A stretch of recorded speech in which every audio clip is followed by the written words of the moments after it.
Bwana huu ni mlio safi, mlio bomba. Hii inaitwa mechanical keyboard.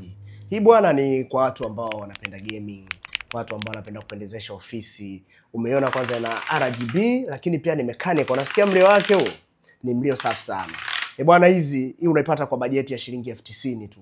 Lakini zipo za aina mbili. Ipo ya rangi nyeusi lakini pia tunayo rangi nyeupe ambayo ni fupi. Hii bwana ni rangi ya mtume. Hii ni rangi iliyonyoka, ni rangi fulani hivi mashallah. Yaani ni rangi ambayo kwanza keyboard hii haipauki. Hii itakupa warranty ya mwaka mzima.